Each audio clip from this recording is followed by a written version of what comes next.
Bonsoir à tous. Et dans l'actualité, ce soir, c'est le début des soldes d'été.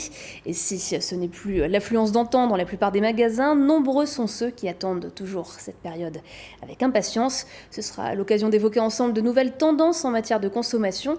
La fripe et la création locale tirent leur épingle du jeu. Et puis vous le voyez, ce sera bientôt le passage du Tour de France en Alsace et l'heure est au dernier préparatif.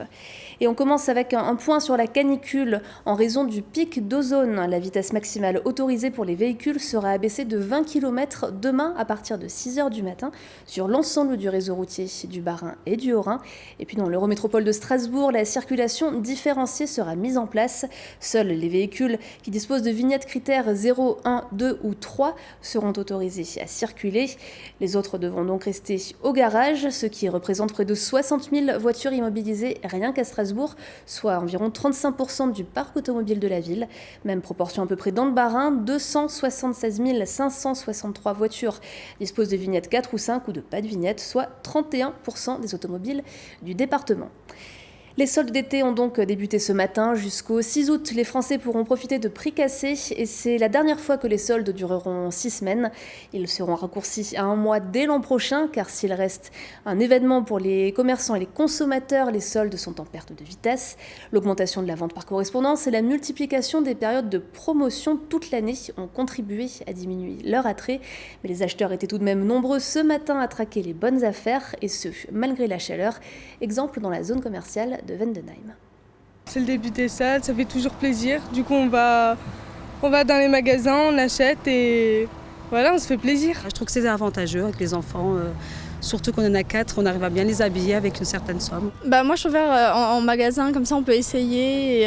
Parce que sur Internet, on ne sait jamais, on voit sur la photo, mais on ne sait pas quelle est la matière ou si ça va bien pour les chaussures par exemple. Pratiquement tous les magasins sont climatisés, donc ça permet de même se rafraîchir aussi un petit peu. En même temps, jeter un œil.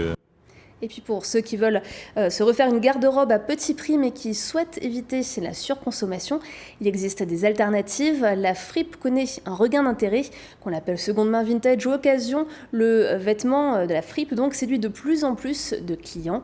Ce matin, une nouvelle boutique spécialisée a ouvert dans la zone commerciale de Vendenheim et elle a tout de suite rencontré son public, Romain Hirt et Gilles Kuntz. C'est l'occasion de faire peau neuve, ou presque. Dans cette nouvelle boutique dédiée aux vêtements d'occasion, on met l'accent sur la citoyenneté.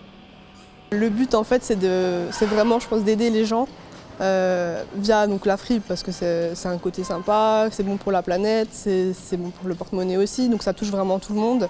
Et le but c'est vraiment ça, c'est de mettre l'humain au premier plan.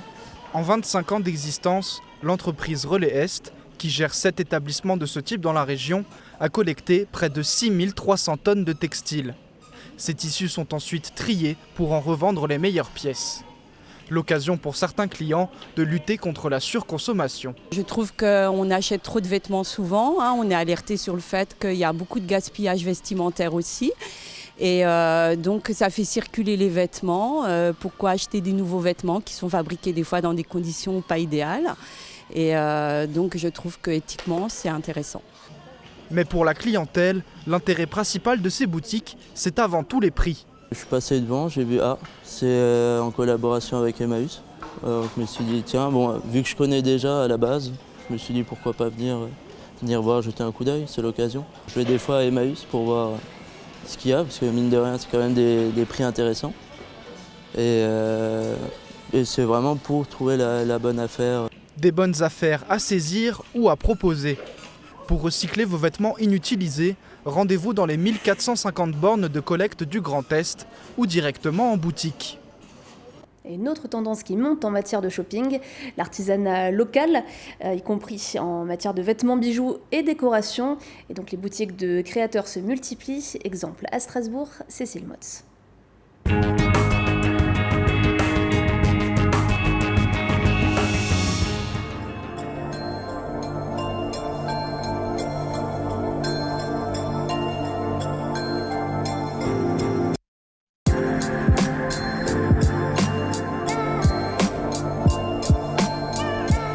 Bijouterie, Accessoires, dessins, petite enfance, mais aussi alimentaire. Ici, tout est artisanal, tout est local. Depuis 2016, les Herbes Folles, c'est un magasin, mais c'est aussi une association d'artisans. L'objectif ici, vivre de sa passion et valoriser le fait main. Une vingtaine d'Alsaciens se sont lancés dans l'aventure et font découvrir leurs produits. Je trouve que c'est super important d'avoir ça, notamment à Strasbourg, promouvoir l'artisanat local, des artistes. Enfin, moi, je trouve ça c'est une super idée. Donc, je peux que adorer. Ici à Strasbourg, il y a d'autres boutiques qui ressemblent à celle-ci, qui ont l'air de bien fonctionner. Donc, je pense qu'il y a toute une population qui est intéressée et que c'est en plein essor. En boutique, pour accueillir et conseiller les clients, pas de vendeurs, ce sont les créateurs eux-mêmes qui partagent leur travail. Un roulement se fait et une fois par mois minimum, les artisans changent de métier pour devenir vendeurs. Les clients réguliers reviennent, ils savent quel jour il y a quel créateur, ils viennent passer des commandes, ils viennent les retirer en boutique et ensuite ils viennent nous demander est-ce que vous faites telle chose, est-ce que vous faites telle chose. Et la présence en boutique fait que ça fonctionne bien comme ça. Les gens ont besoin de donner un sens à leurs achats, de savoir d'où ça vient et que quand ils l'offrent à la personne, ce cadeau il a une origine, il a une histoire et quelqu'un derrière qui l'a fabriqué. Et ça c'est ça qui fait toute la différence. Après 3 ans rue des Vaux, la boutique souhaite se rapprocher du centre de Strasbourg et s'installer rue du Jeu des Enfants. Un déménagement qui permettrait une meilleure visibilité, mais qui coûte. Alors les créateurs ont lancé un crowdfunding jusqu'en juillet. J'ai ouvert une deuxième petite boutique avec le Cocon de Zoo rue de la Division Leclerc et je me suis rendu compte, qui s'appelle la Fabrique à Bonheur, et je me suis rendu compte le champ des possibles en fait. On attire énormément plus de monde là-bas qu'ici et j'ai voulu voir grand pour mes créateurs. J'ai voulu qu'ils aient un endroit où ils touchent le plus de monde possible et où ils se fassent connaître et où ils gagnent de plus en plus en termes de visibilité et en termes de vente, bien entendu. Du coup, j'ai beaucoup cherché. Et quand je suis rentrée dans cette petite boutique qui se situe rue du Jeu des Enfants, qui est aujourd'hui tenue par Adeline Ziliox, j'ai eu un énorme coup de cœur. Et le déménagement prévu en octobre ouvre de nombreuses perspectives de développement aux Herbes Folles. Des ateliers pourraient y être organisés pour accueillir encore plus de Strasbourgeois. Dans 2 semaines, le Tour de France fera étape à Colmar et Mulhouse. Pour marquer le coup, les collectivités alsaciennes ont présenté ce matin à la Maison de l'Alsace un des véhicules qui participera à la caravane du Tour, Nora Borioa.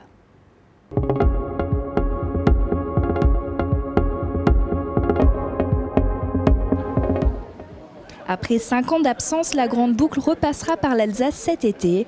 Et c'est un accueil en grande pompe qui lui est réservé. Des véhicules aux couleurs de l'Alsace partiront de Bruxelles le 6 juillet et participeront aux 6 premières étapes du Tour de France. 2019, c'est le centenaire du maillot jaune, l'un des plus grands symboles de l'histoire du sport. Mais c'est aussi le centenaire du tout premier passage du Tour de France en Alsace. Après la Première Guerre mondiale, l'Alsace redevenue française. Et peut-être aussi un peu parce que je suis d'origine alsacienne par ma mère, il y avait en effet comme une évidence pour moi de faire en sorte que le Tour passe de manière significative en Alsace en 2019 et ce sera le cas. Au total, 80 communes alsaciennes seront traversées pour les étapes Saint-Dié-des-Vosges-Colmar le 10 juillet et Mulhouse, la planche des belles filles le 11 juillet. Une occasion unique pour promouvoir l'Alsace lors de cet événement sportif international. Le Tour de France, c'est une vitrine extraordinaire pour les communes, pour les territoires qui sont traversés. Ça permet au monde entier de découvrir l'Alsace. Si on avait dû payer des communicants pour avoir la même capacité de résonance, on aurait dû utiliser tout le budget du département. Donc là, forcément, pour nous, c'est un moment extraordinaire pour faire rayonner l'Alsace. On fournit des drapeaux, des banderoles, des t-shirts. Par exemple, une opération emblématique, ce sera de revêtir la tour du Haut-Königsbourg d'un maillot jaune. Plus de 500 bénévoles sont déjà mobilisés pour le Tour de France en Alsace. Si vous souhaitez aussi rejoindre l'aventure de la Grande Boucle, il suffit de s'inscrire sur le site internet www.letour2019.alsace. RGDS, partenaire des Alsaciens qui s'engagent. Et eux mettent tout juste le pied à l'étrier, mais un futur maillot jaune se cache peut-être parmi ces apprentis cyclistes. 450 enfants ont reçu leur permis vélo. Cécile Motz.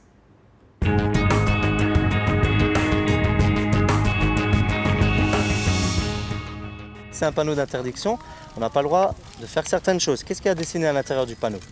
Un vélo, donc on n'a pas le droit d'aller tout droit. Essayez de décortiquer les panneaux, c'est très important. C'est un dessin, c'est simple, et il y a des familles. Les ronds, les interdictions, les carrés, les indications et les triangles, les dangers. D'accord?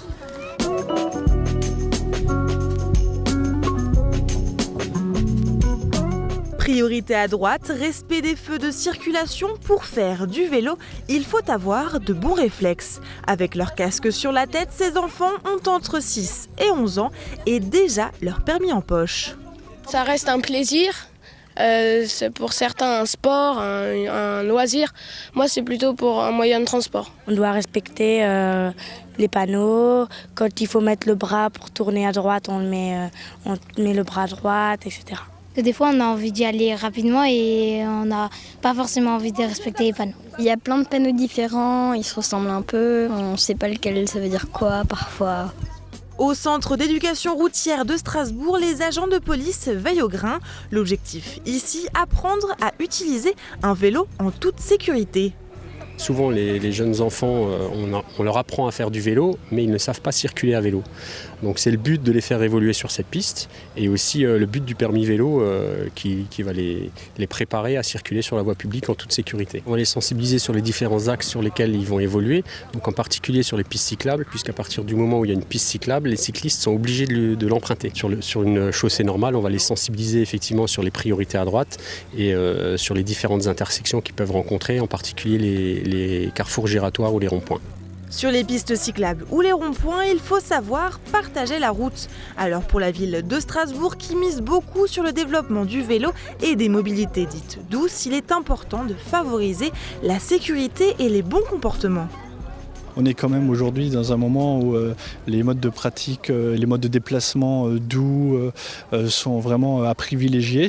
Et c'est justement avec une sensibilisation dès le plus jeune âge qu'on va pouvoir sans doute encore augmenter la pratique du vélo, ce qui est toujours un objectif pour nous à la ville de Strasbourg. C'est une forme d'éducation civique à bien se comporter sur la route, dans la rue et apprendre à appréhender aussi la circulation avec les autres.